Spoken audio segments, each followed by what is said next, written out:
Value Investing FM, episodio 265.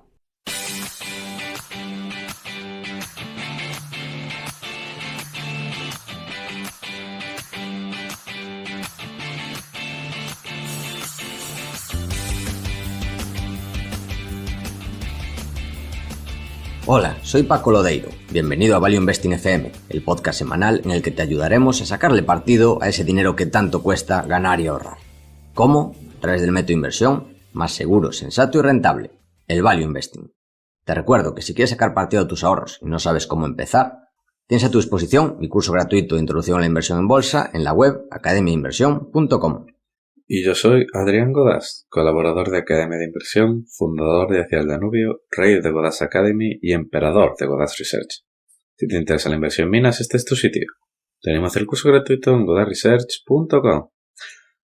Y esta semana volvemos a tener nuestro maravilloso consultorio bursátil donde respondemos a vuestras preguntas.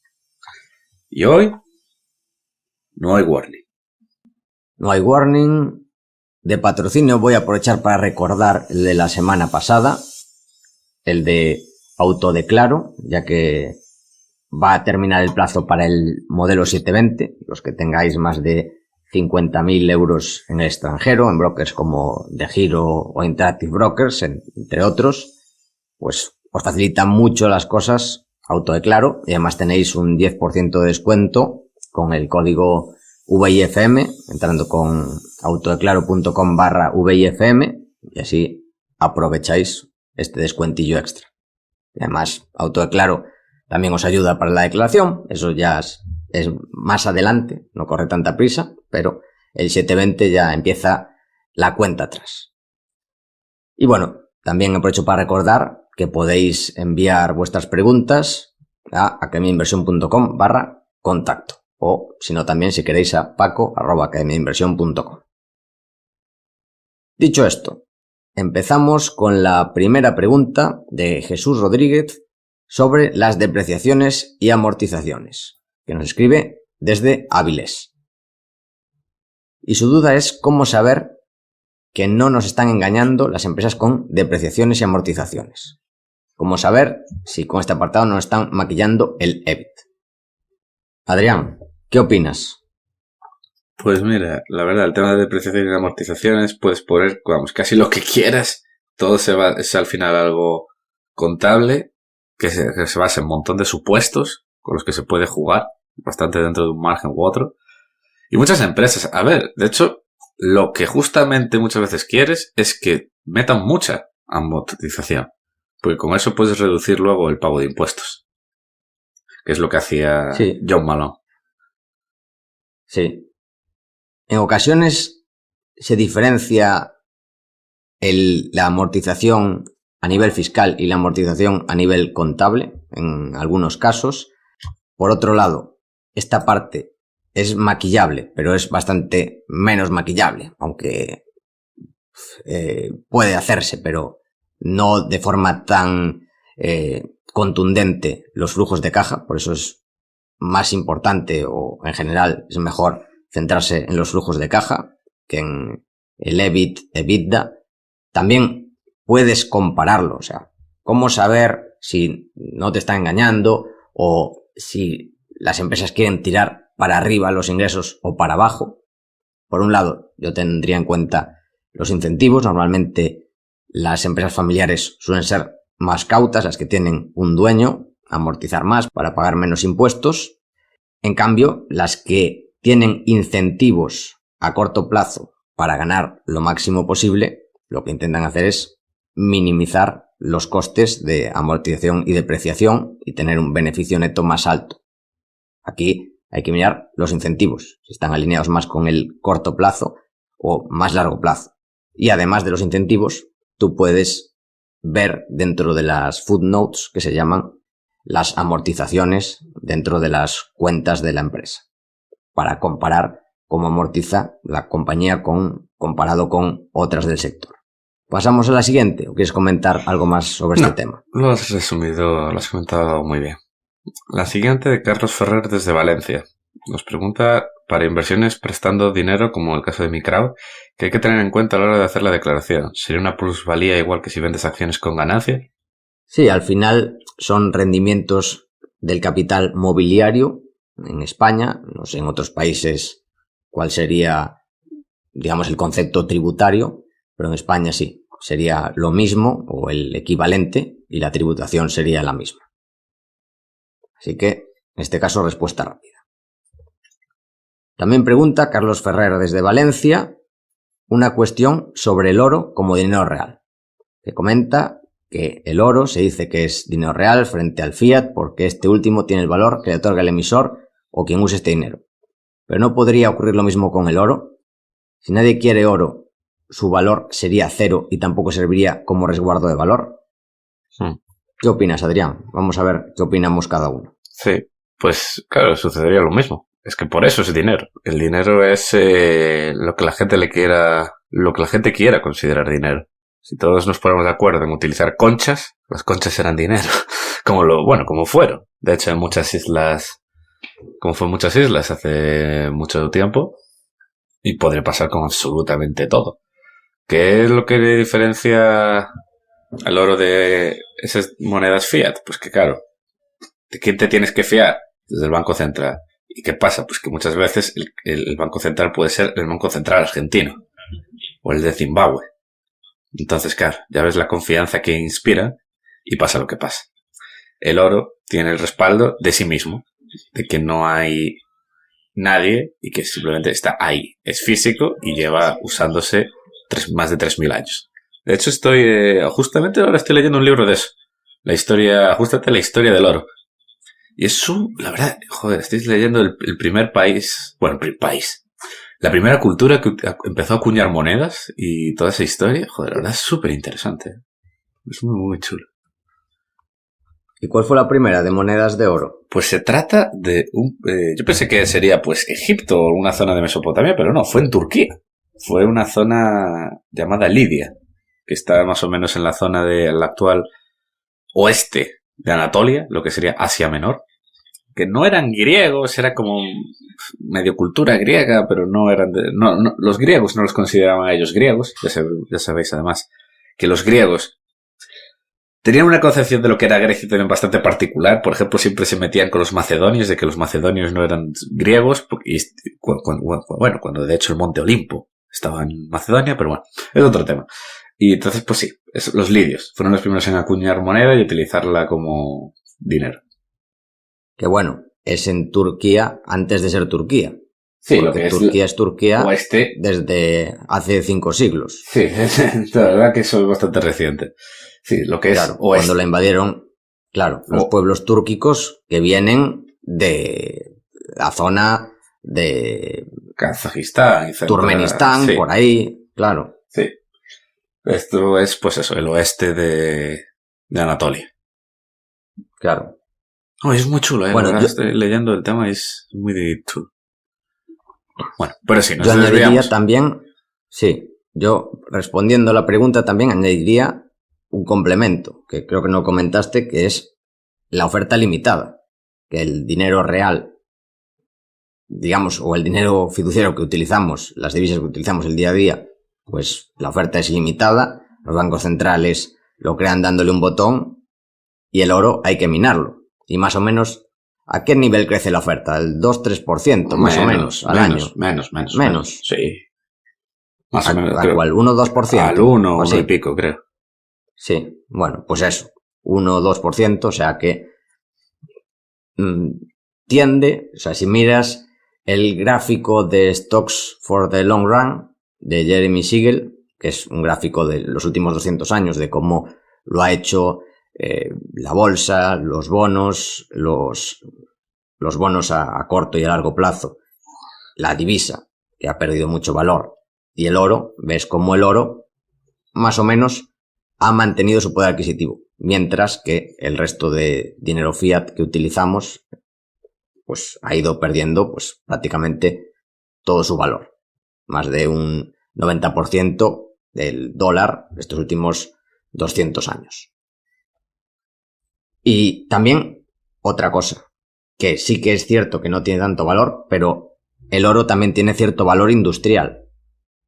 De verdad. De hecho, se usa cobre para el transporte de la energía eléctrica, pero creo que, no sé si es el mayor, pero uno de los metales con mayor conductividad, me suena que es el mayor, pero igual hay otro, es el oro. Yo creo que es el mayor, ¿no? Sí, es el oro.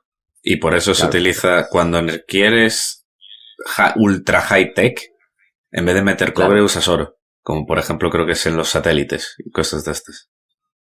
Claro. Y en algunos móviles hay oro, en algunos microprocesadores también hay oro, porque necesitas eso, la conductividad, si no estoy usando mal el concepto, eléctrica, pues se utiliza el oro. O sea que tendría valor más allá de esto, no tanto, porque como divisa tiene más, pero sigue teniendo algo de valor. En cambio, pues solo hay que ver pues en los casos de hiperinflación, que vale menos la divisa que el papel sobre la que está escrita. Muy bien. La siguiente la lees tú, Paco, que es muy chula. Venga. Es una pregunta de Pedro Morales, desde el CERN, en Ginebra, que comenta que con la presencia que ha ido ejerciendo tanto Rusia como China en África y Sudamérica, el giro renovable de Occidente, para el cual se necesitan ingentes cantidades de cobre, litio, tierras raras, etcétera, etcétera, y Occidente no controla, ¿cómo creéis que puede derivar todo este lío? Parte de la doble moralidad de Europa de prohibir la extracción de cualquier recurso, ya sea gas, que hay en Centro Europa, o litio, por ejemplo, en España, pero seguir importándolo desde terceros países. Eso sí, diciéndoles que no contaminen por el camino. Los tomates de consumo de proximidad, pero el galio de Japón. Gracias. ¿Opinión, Adrián? Que es totalmente verdad. Es algo que yo llevo diciendo muchísimo tiempo. Y yo creo que el origen es básicamente que la sociedad occidental ya no sabe de dónde vienen las cosas. ¿De dónde viene la comida? Del supermercado. ¿De dónde viene el iPhone? De la tienda. Y ya está. Todo viene, pues eso, de la tienda, del súper, y no se sabe ya de dónde vienen las cosas realmente. Y la hipocresía es absolutamente demencial. No queremos minar nada en Europa, entonces pues nada, toca, pero no pasa nada si se compra a mineros artesanales en el Congo. Porque simplemente como no lo ves, no pasa nada. Claro, esto tiene un nombre, se llama Not on My Yard o algo así. Puede ser. Yeah, not in my backyard. Not in my backyard o algo así, sí. O sea, que lo hagan pero lejos, yo no lo quiero ver. Si no lo veo no pasa nada. Exacto. Como las centrales nucleares, como absolutamente todo. O sea, son lo que llaman los NIMBY o algo así. Con Y, lo de not in my backyard. Sí, eso, NIMBY. Sí, que claro, es la abreviación. Eso, sí, NIMBY. Porque claro. Sí, eso no me salía. La gente quiere cosas, pero no aquí. Que no las ve. Y si no las veo, no existen. Claro. Puedo consumir de todo, no pasa nada. Toda la energía que quiera, tengo derecho a máxima energía, pero no quiero ver cómo se produce. Quiero estar calentito, energía barata, pero tú tráeme energía. Y que sea lo más limpia del mundo. Eso sí, no quiero tener nada de energía limpia cerca. Ponlo en algún sitio donde yo no lo vea. Claro. Ese es el resumen. Claro. Ahora nos estaba la gente pues, está poniendo en contra de la eólica en el norte de España o algo así. Había leído. Sí, pero eso desde hace tiempo. Tema de energía eólica, igual que la energía nuclear, también. Está todo mal. A mí es que esa gente me hace muchas gracias, como, sí, no queremos nada. No queremos nada, que se genere la energía sola. No.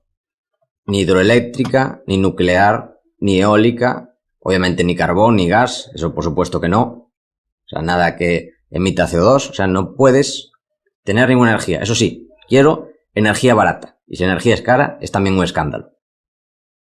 Sí, verdad. O sea, quiero algo mágico. Totalmente. Y que me dé energía casi gratis con el poder de la imaginación. Y ya está.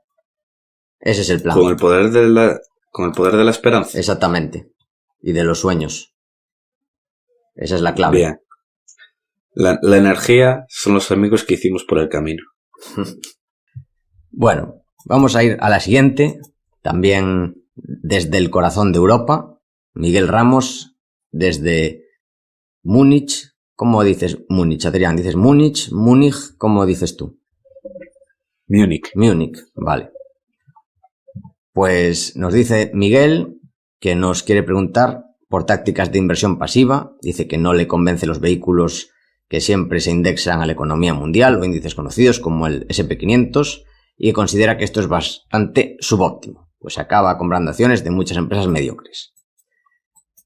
Dice él que tras informarse sobre la bolsa, empresas y finanzas en general, ha visto que sectores que simplemente son mejores que otros, por ejemplo, tecnología y medical care, tienen mayor rendimiento que la energía a la larga.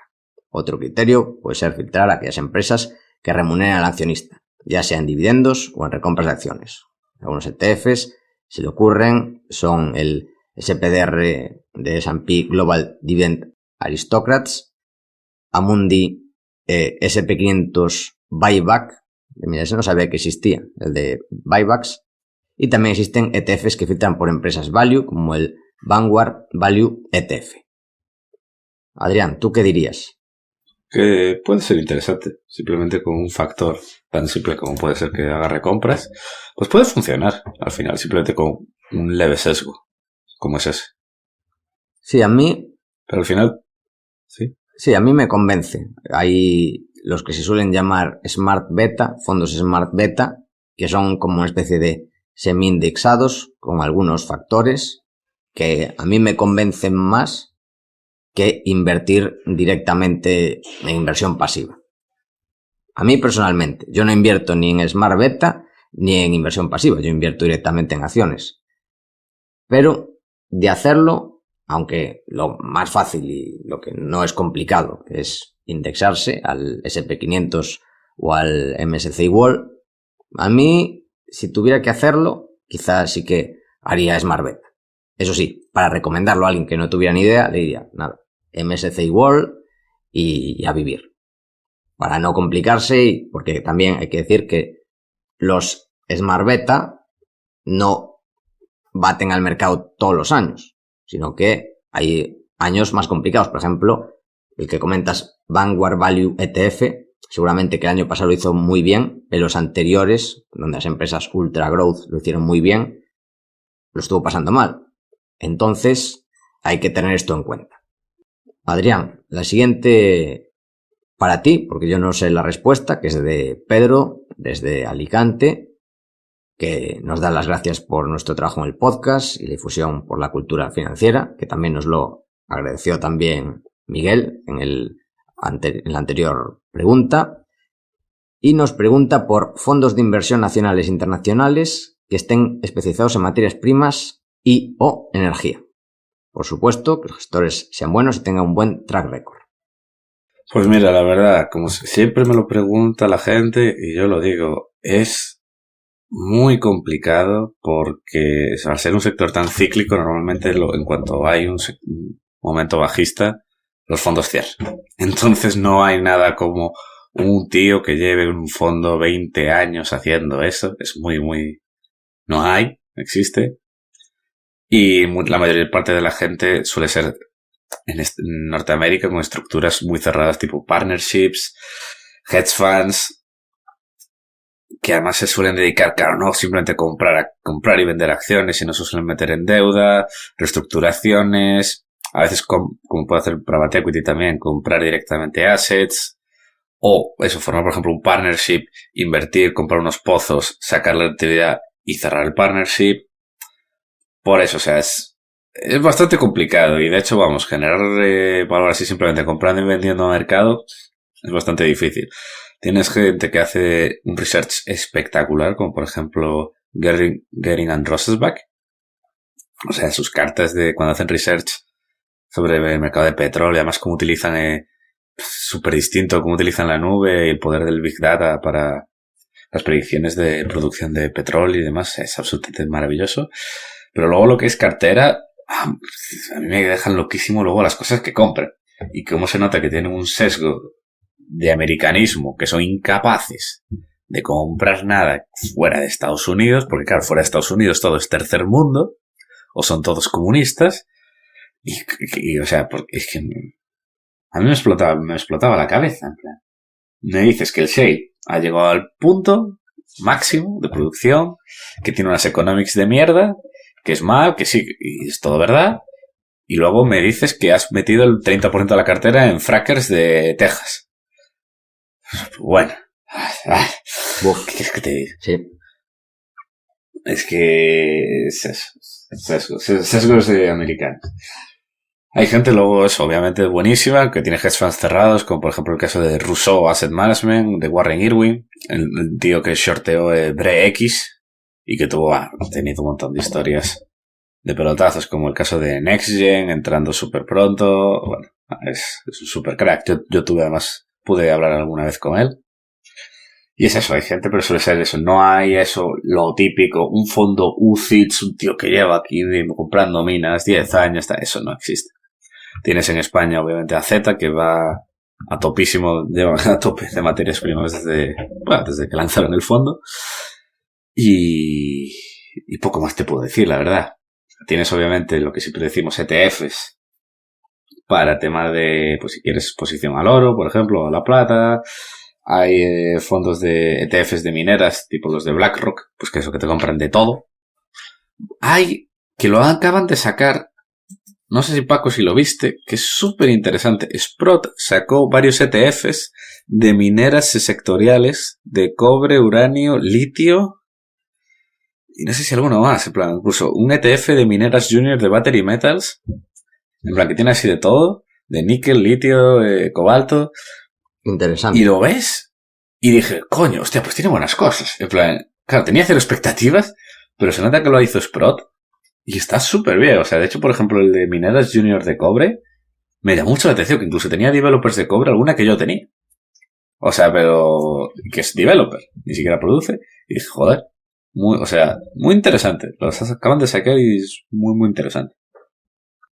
Cunde para estar posicionado en una materia prima sin tener riesgo de concentración. Si quieres tener, por ejemplo, 3% en cobre, por decir algo, claro. Si tienes que comprar 5 o 6 mineras, pues es un rollo. Pero aquí estás diversificado, que tendrá 20 o así, 15 o 20 o más. O incluso más, igual 25, una cosa así. Sí.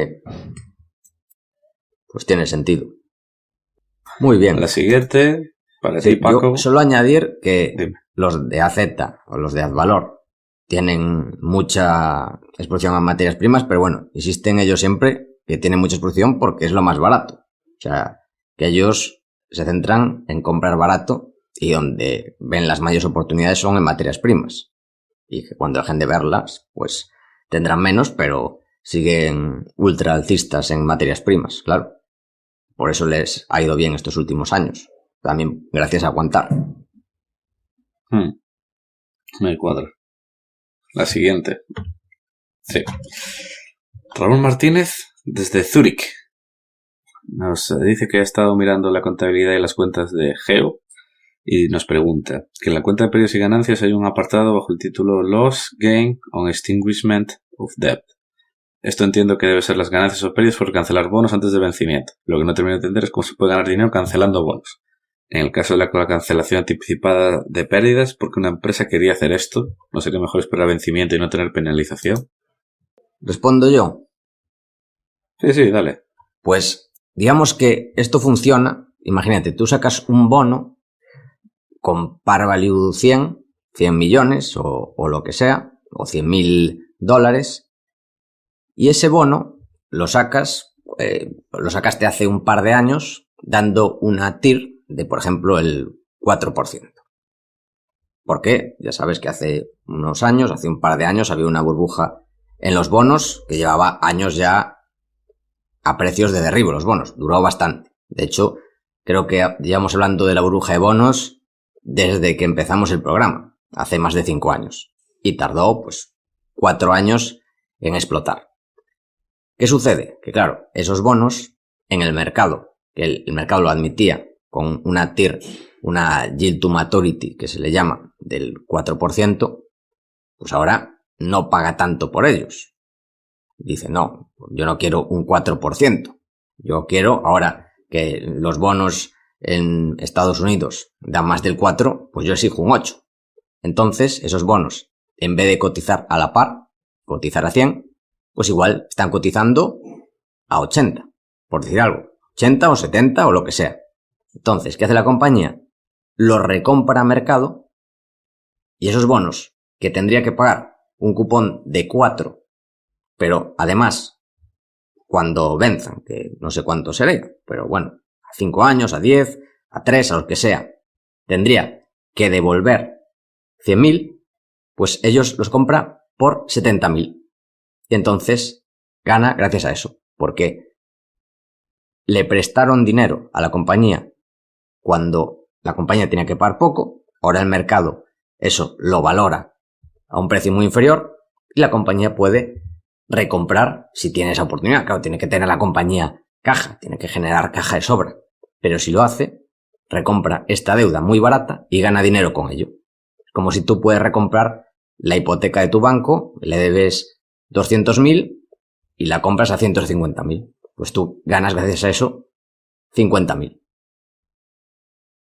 No sé si lo he explicado bien, Adrián, o quieres matizar algo.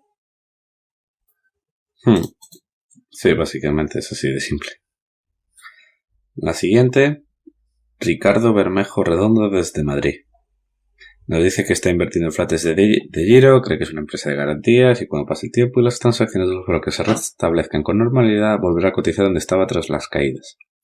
Y nos pregunta que acaban de sacar resultados y le chocó que publica una tabla de ratios de riesgo según Morningstar y le dan una calificación de abajo, 18,7 a De Giro, claro, y en cambio IB de alto, 32,1. ¿Qué opináis de esto?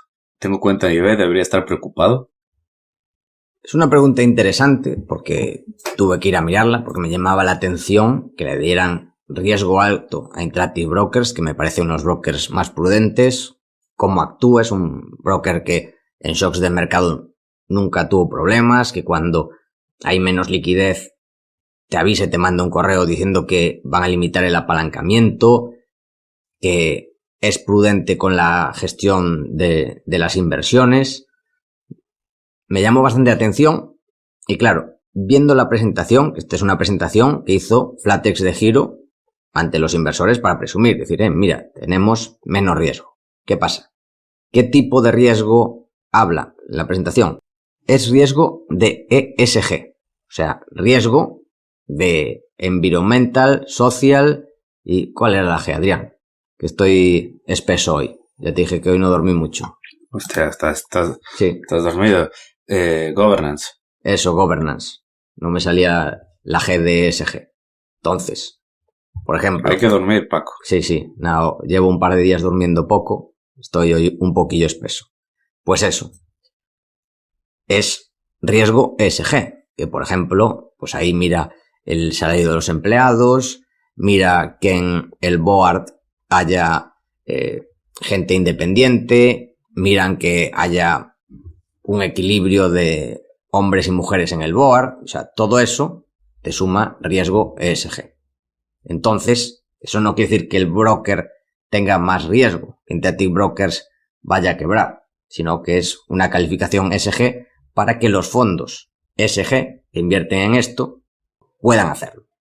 Pero no tiene que ver, en este caso, en este riesgo, del riesgo del banco. Es interesante porque es una forma de promocionarse. Llamarle risk a ESG me parece un poco osado. Plan riesgo ESG, más bien puntuación ESG, pero ESG risk, ¿no? ¿Qué opinas? A ver, es porque tienes que quedar bien. Bueno. ¿Qué más da lo que signifique y lo que sea la realidad? Lo único que importa es la apariencia y la estética. Exactamente. Así que yo por esto no me preocuparía. Y ya saltando a empresas, también nos pregunta Ricardo sobre qué opinamos de Flatex de Giro. O no sé si quieres decir algo más. No. O sea, si ya directamente nos pregunta también pues sobre la propia empresa. Sí. Pues nada, yo derivaría a nuestro último programa con Valentum, que hicimos un repaso a las oportunidades de bolsa española, pero también hablaron de flatex de giro. Así que ahí no tengo nada más que añadir. ¿Quieres comentar algo de tu opinión sobre flatex de giro? No, lo explicaron muy bien la semana pasada. Muy bien. Haces la siguiente. Ricardo desde Asturias. Mirando los resultados de Dusk Group, Australia, retail de homeware, se ven variaciones en el like for like que tengo dudas de cómo interpretar. Pasan de crecer en la primera mitad de 2021 un 49,3% a descender menos 10% en la primera mitad de 2022 y otro menos 10% ahora en la primera mitad de 2023. Todo esto por los lockdowns, y al tener tienda online se canalizó mucho hacia esta. Ahora retorna el mix de negocio a la normalidad. Pero por otro lado, el KGR, pues el compuesto, del like for like desde antes del COVID hasta ahora, 3 años, es de un más 7 anual. Positivo o negativo. Está muy barato, pero parece que el like for like en retail es sagrado. ¿Cómo crees que se deben interpretar los like for like con esa disrupción que ha habido del COVID? Tanto para esta como para otras empresas retail con tiendas físicas más online. Claro, aquí la clave es mirar el like for like de la empresa antes del COVID, pero antes sin tener nada de influencia en el COVID a después. Pero también hay que tener en cuenta que después mucha gente aprovechó para comprar más. O sea, por ejemplo, el crecimiento ese del H1 2021 hay que tener en cuenta que estuvo dopada porque en el 2020 la gente no podía salir a comprar. O sea, es muy complicado. Además hay que tener en cuenta que, miré rápido, ahora los números de Dusk Group, y es una empresa que acaba de salir a bolsa, entonces no tienes muchos datos. Y además que está en Australia. Así que, en este caso, que es tan complicado, o sea, primero voy a responder el caso de Dusk Group y después en general. Yo lo que haría es no invertir. Para mí sería no invertible. O sea, porque no vivo en Australia, no conozco bien el sector y ahí es lo que digo siempre. No hay puntuación extra por buscar empresas más difíciles, más complicadas. Y además está en Australia, complicado. Es difícil normalizar, saber cuánto puede ganar en un ambiente normalizado. Si ha subido por moda, que puede ser que sea una empresa que se puso de moda, comprar en Dusk Group por cualquier cosa, que yo qué sé, algunos influencers hicieran campaña con ellos o lo que sea, lo digo sin tener ni idea de la empresa, o porque se puso de moda, porque la recomendaron en algunas revistas de moda o alguien famoso, o por lo que sea, y deja de estarlo, que puede ser. No digo que sea el caso, digo que hay que tener en cuenta que puede pasar esto. Entonces, con una empresa con tan pocos datos, tan alejada, teniendo en cuenta que hay miles de empresas cotizadas, a mí, digamos que yo directamente la descartaría. Es lo que haría yo. Y lo que comentas del like for like, que es sagrado, sí, pues totalmente. O sea, eso es clave para entender la evolución del negocio. Yo sí que miraría esto del pre-COVID, de, por ejemplo, 2019, ahora, a esta evolución. Pero, insisto, también me faltaría, porque no es solo el COVID, saber cómo lo hizo en años de crisis, de crisis real, plan año 2009, 2010, 2011. Y claro, en esta empresa no tenemos esos datos, entonces sería invertir un poco a ciegas en una empresa con un sector complicado en la otra parte del mundo. Yo la descartaría en mi caso. Y tú, Ricardo, eso no escribes desde Asturias, también la tienes en la otra parte del mundo, porque si me dices, bueno, Ricardo desde Nueva Gales del Sur, digo, bueno, pues vale, lo tienes ahí al lado. Pero desde Asturias yo la descartaría por eso. Sabiendo que puedes perder oportunidades, pero es mejor perder oportunidades que perder dinero. ¿Qué opinas, Adrián? ¿Algo que añadir? Nothing to add. Óscar Peñalver desde Elche.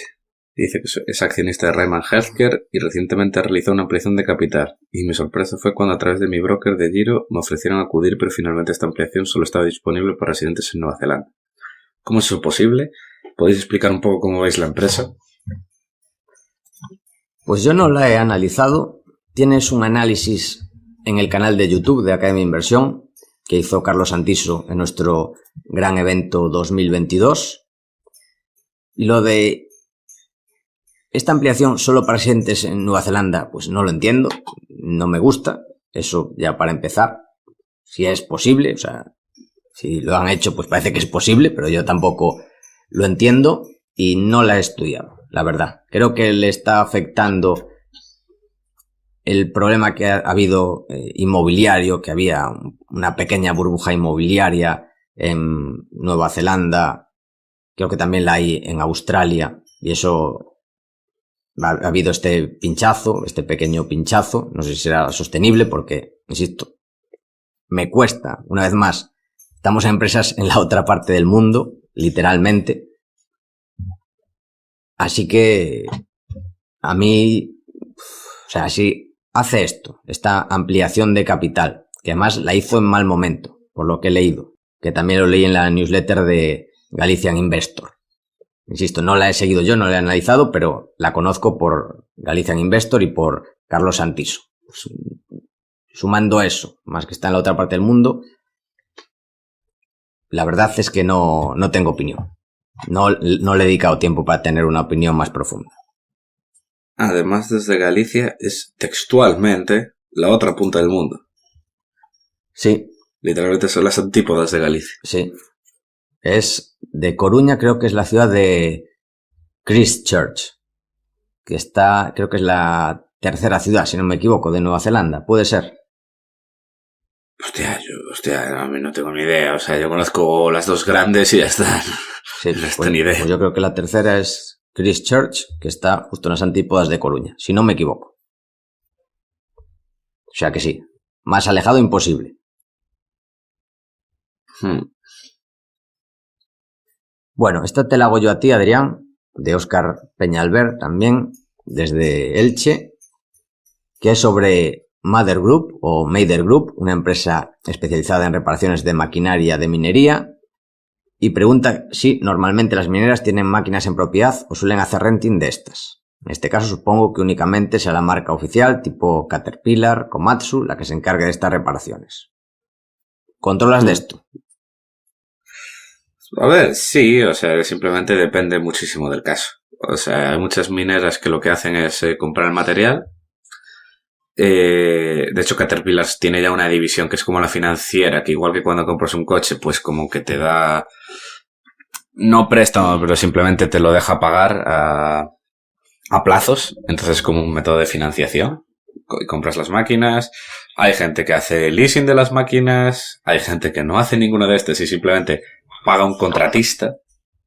Que muchas veces eso se hace cuando estás metiéndote en países, pues claro, donde no occidentales. De hecho, por ejemplo, como Adriatic, por ejemplo, los que van a minar y tienen las máquinas, pues son contratistas locales.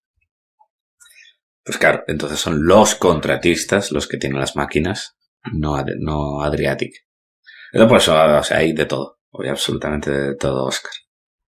Y también depende de qué tipos de máquinas. Porque, por ejemplo, puede ser máquinas para hacer un drill, por ejemplo, ¿no? Y luego otras máquinas ya para sacar todo.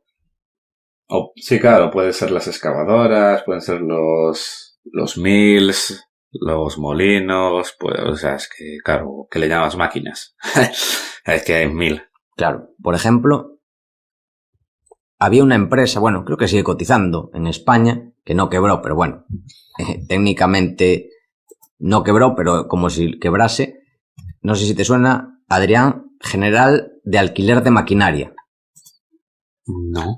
Pues es una empresa que creo que sigue cotizando, si no me equivoco, que lo hizo muy bien en los años, pues, 2005, 2006, 2007, claro. Que era maquinaria, claro, pues sobre todo grúas. O sea, imagínate en España, la gente se moría por una grúa.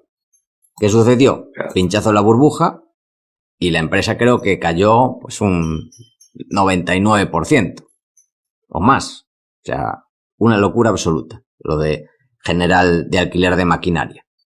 Así que, cuidado, no conozco esta compañía, pero si son, digamos, máquinas de componente cíclico, como fueron las grúas en General de Alquiler de Maquinaria para el sector de la construcción, mucho cuidado porque te puedes quedar, como le pasó a esta compañía, con cara de tonto cuando todo el mundo te dice, no, ya no necesito tanta grúa.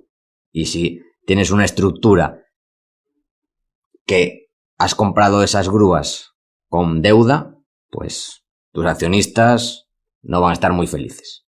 O sea que yo eso es lo que miraría. ¿Qué tipo de máquinas son?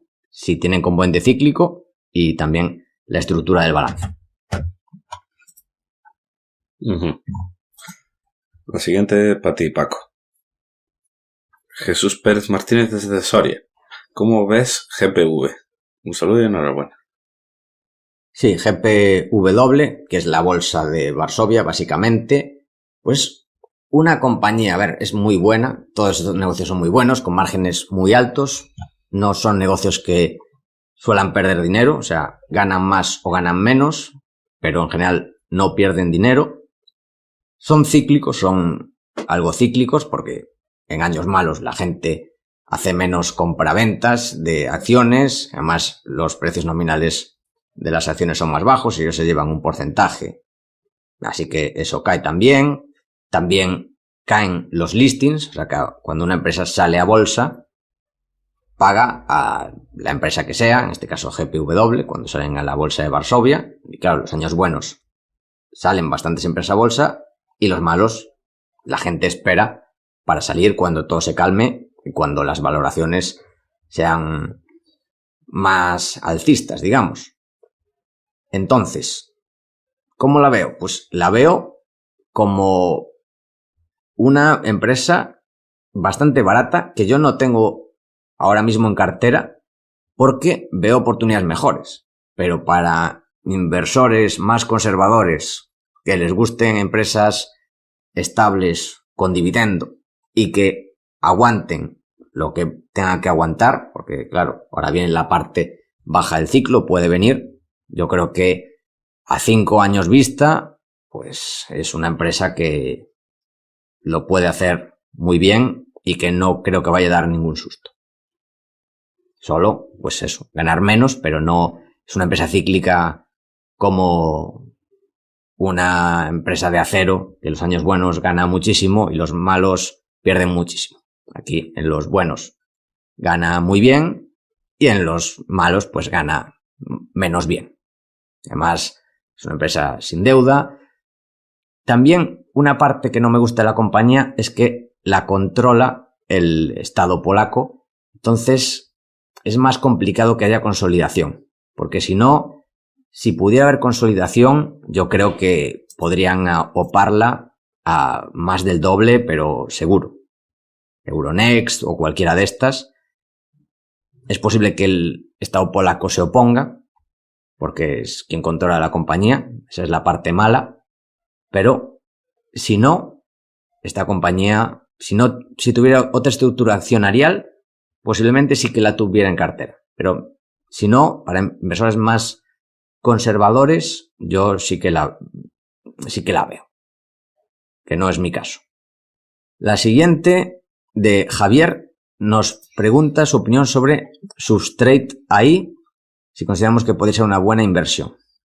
Pues yo le eché un vistazo a los números y a pesar de que ha caído mucho, pues sigue estando, a una valoración bastante alta, teniendo en cuenta que tiene márgenes operativos negativos. Bueno, aquí habría que ver sus estimaciones, pero solo mirando los números, sigue teniendo márgenes negativos y veo que tiene una situación complicada de deuda. O sea, que es una empresa que quema caja y que tampoco tiene mucha caja para aguantar.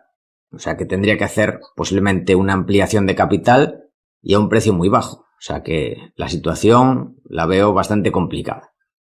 No sé si tienes algo que comentar tú, Adrián. No, nada más. Obviamente estos temas de inteligencia artificial no son lo mío. Sí, aparte de eso, o sea, todos estos sectores puros de inteligencia artificial es muy complicado saber cuál será el ganador. Es muy complicado. Es como...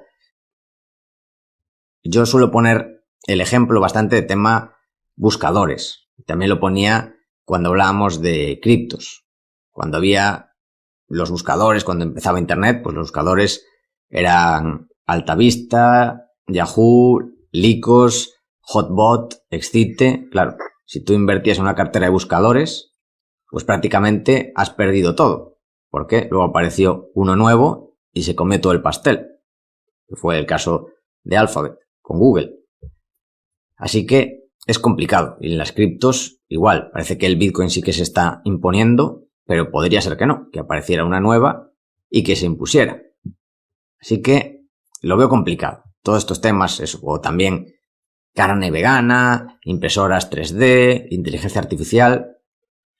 Repito lo que dije con la empresa Dus Group. Hay miles y miles de empresas cotizadas. Aquí cada uno tiene que valorar si le vale la pena meterse en fregados o centrarse en otras. Y si ves algo complicado, pues ¿para qué complicarse? Como dice Bill Ackman, analizar el Return on Invested Brain Damage, la rentabilidad sobre el daño cerebral. Y si dices, esto me voy a complicar demasiado, voy a otra cosa y punto. No va a haber puntuación extra y rentabilidad extra por complicarse. Normalmente suele ser lo contrario. Pasamos a la siguiente, de Marcelo Llopis Pons. Desde Gijón o el mar, porque puede estar embarcado. Dice que es maquinista naval, nacido en Alcoy, pero actualmente lleva desde hace muchos años afincado en Gijón, cuando no está navegando, y que dice que lleva un tiempo estudiando exploradoras de oro y mantuvo una conversación telefónica con el CEO de Allegiant Gold, una pequeña empresa exploradora de oro, y la verdad dice que es una persona amigable y accesible. Y quería compartir con nosotros un par de reflexiones a ver qué opinamos. La primera es el caso de su empresa, que su intención es mantener la caja, ya que prevé una recesión y por lo tanto conseguir financiación es mucho más difícil. Así que va a limitar mucho los drills e incluso desprenderse o vender algunas de sus zonas con derecho de exploración para conseguir liquidez y así pertrecharse para un posible temporal. La otra reflexión viene dada por su pregunta de cómo ve el mercado del oro al CEO. Dijo: lo que veo de verdad que mueve el precio del oro no son ni los tipos de interés ni la liquidez del mercado, lo que mueve es el miedo y la pérdida de confianza en los bancos centrales. Y nada, esto es lo que nos comenta. Y Adrián, ¿qué opinas? Yo la verdad es que no tengo mucha opinión sobre este tema. ¿Opinar de qué? En general, de la opinión del CEO, de Allegiant Gold, no sé si la conoces. Sé que tiene muchas propiedades por ahí en Nevada, nunca la he mirado, es como, vale como 20 millones, una cosa así. Tiene un depósito de 1,4 millones de onzas allí, pero de muy, muy, muy bajo grado. Yo creo que se puede con un heap leach hacer rentable, como por ejemplo hizo Fiore, pero vamos, estamos hablando de que te va a salir seguramente más de 1.400 de ICE. Mínimo. Bueno, si el oro se va a 3.000... Bueno, está por ahí. Sí, eso es lo bueno. Está en ese camino. Eso es lo bueno. Y sí, tiene sentido, o sea, desprenderse de propiedades, hacer joint ventures. El problema es que se vende siempre como muy fácil. No, vendemos propiedades. Sí, claro, cabrón. Pero es que si la cosa se pone chunga, nadie tampoco va a querer comprar. Entonces, si me dieran $1 por cada vez que usted me ha dicho de que sí, vamos a desprendernos de algo, mi madre. Y que luego no se hace, con eso vamos, me hago una estatuilla de plomo, al menos. Y nada, o sea, es eso, tienen que tratar de desarrollarlo como sea, a ver si sale rentable, igual expandir un poquito más las onzas y demás. O sea, que tiene sentido, sí, ser más conservador, mantener un poco el cash y demás. Pero también hay gente que es como hiper talibán, que es como, no, se cancela todo. O sea, y ya lo he visto, pero hay algún explorador que dice, no, tenemos poca caja, no podemos hacer nada. hasta que la cosa no mejore, no hacemos nada. Bueno, pues eso lo que va a provocar es que si haces eso, la acción caiga más todavía y te va a resultar todavía más difícil levantar dinero. Porque la gente va a decir, pues el tío no va a hacer nada. y eso lo he visto ya en un par de casos. Eso suele ser bueno. Indicar siempre el bottom de precios. Cuando las minas se vuelven así de locas. Y lo del oro, pues oye, cada uno ¿qué es el oro? Cada uno tiene su opinión y te va a decir que lo mueven desde los judíos a los bancos centrales, a lo que sea. El dólar, o sea, cada uno al final tiene su historia. Vale. Para terminar, Felipe Saldivia pregunta sobre... Bueno, primero dice que invirtió en Interactive Brokers en Patriot Battery Metals y ve ahora que no puede cerrar la operación, que se ha restringido con toda la acción.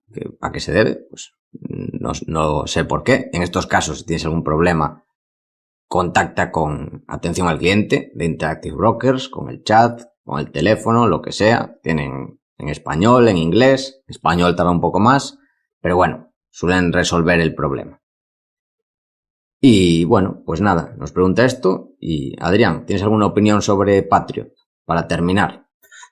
Ya esto lo he comentado varias veces. A ver, y lo que tú dices, ¿no? A saber por qué, o sea, se puede comprar y vender normal. O sea, que a ti te esté dando problemas, pues ya contacta con eBay a ver qué puede ser.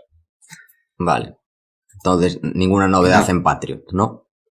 No, y siguen explorando a tope. Vale. Y teniendo un gran depósito. A ver, pero seguramente la gente ahora entre que cae el litio y que en cuanto la gente se dé cuenta de los años que va a necesitar eso para producir, ya seguramente se calme la emoción de todo el mundo. Porque claro, suena muy bien, tenemos un superdepósito, vale, pero es que eso mínimo no va a producir hasta 2030. Porque eso es Quebec. Entonces claro, eso se lo dices a la gente y es como, bueno, y ya se calman los ánimos. Es en Quebec. Vale. ¿Por qué lo dices? No, pero es una zona o sea, es en Canadá, pero una zona no despoblada, digamos. Está en una zona bastante lejos, o sea, porque, sí. A ver, Quebec es muy grande, ¿eh? Bueno, o sea, Quebec es muy grande. Sí. Es que, claro, los europeos no somos conscientes del tamaño que tienen las provincias. Claro, que está en el norte. Y sí creo que está bastante lejos. No sé si está como a 1000 kilómetros de zonas pobladas o una cosa así, o de carretera o ferrocarril. Vale, bueno, claro. Sí, la verdad es que sí. Pero bueno, es que es Canadá. O sea, Canadá es que el tamaño y todo que tiene el país, hasta que no estás allí y te tiras 5 horas en coche para y luego miras en el mapa y estás como al lado, hasta entonces no te das cuenta de lo grande que es. ¿Y la regulación minera que va por estados o es a nivel federal? Allí. Hay de todo. De todo, ¿no? Ahí hay de todo. Hay de todo. Quebec, en general, suelen ser bastante pro-mining. Sí. Por el tema de que como son unos chauvinistas, claro, sí. Son chauvinistas, son franceses. Sí. Entonces ellos quieren minas, porque dicen, claro, para tener nuestra propia industria y no tener que depender de los malvados canadienses. Bueno, que de hecho casi se independizan hace unos años. Sí, sí. Y se volvieron locos. Y creo que llegaron a cometer actos terroristas o secuestros o cosas de estas. O sea, están de la olla. Que eso obviamente provocó, sorpresa, nadie se lo veía venir. Cuando se volvieron en ese plan, pues toda la industria se fue al tacho o se movió de estado. Y de hecho Quebec antes era como de las zonas más ricas de Canadá y ahora pues se movió a Ontario y British Columbia o Vancouver. Es verdad. Bueno, Alberta ahora también. Ya no se habla nada de Quebec, pero sí, ahora es todo Toronto. Sí. Otras. No, claro, o sea, porque se fue al tacho ni mucho menos. Pero pasó eso, o sea, era el polo industrial, servicios y demás. Pero es lo que pasa siempre, o sea, cuando intentas ponerte en plan chauvinista, independentista, a ponerte en ese plan, pues claro, al final las empresas dicen, pues si esta gente se está volviendo loca, pues me muevo a la provincia de al lado y ya está. Y por eso ahora la industria y muchas plantas pues están en Ontario, están en Vancouver. La industria obviamente mucha química petrolera y demás, que habla del propio en Alberta. Y hubo mucha decadencia en muchas zonas industriales de Quebec. Además de que mucha gente en Canadá pues les tiene bastante tirria porque tienen como muchas cosas especiales para ellos, en tema de ayudas, muchísimas leyes casi aprobadas a medida para tenerlos contentos. El partido, claro, tiene su propio partido, el partido regionalista quebecois, es como el tercer partido de Canadá, simplemente porque, claro, les votan todos ahí. Entonces, el tercer partido, bueno, no, tercero no, creo que cuarto. Entonces, claro, por sí mismo ya son el cuarto partido, con bastante influencia. O sea, tiene muchas historias. Tiene muchas historias Quebec. Pero vamos, que por eso, por ese tema chauvinista, pues claro, les interesa todo lo que sea desarrollar minas. Que aún así, pues necesitas muchos años. Me suena, no sé si en Jungla de Cristal, no sé si fue en la 1 o en la 3, que pedía el malo que liberaran. Dice, tenemos estas condiciones. Ponía condiciones que al final lo que quería era robar, pero en plan para distraer a la policía.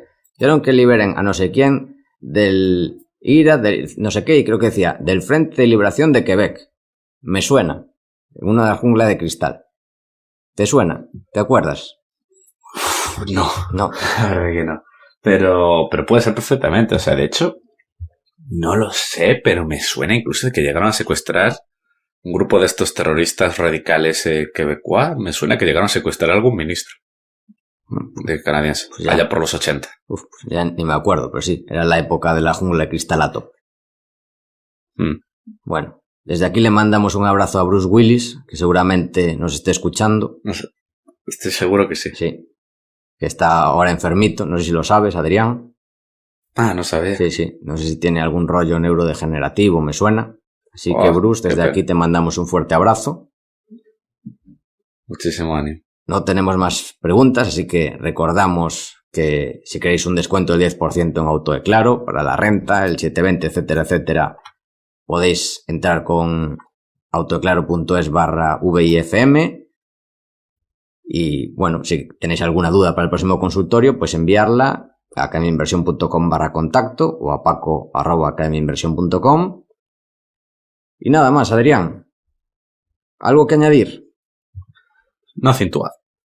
Pues esto ha sido todo hasta la semana que viene. Esperamos que te haya gustado el programa y queremos darte las gracias por estar ahí, y también te agradeceríamos mucho que nos des tus 5 estrellas en Apple Podcast, tu me gusta en iVoox, tu like en YouTube, tus 5 estrellas en Spotify, ya que ayudarás a que este podcast siga existiendo y siga creciendo. Desde aquí, Paco y yo nos despedimos. Que el valor te acompañe.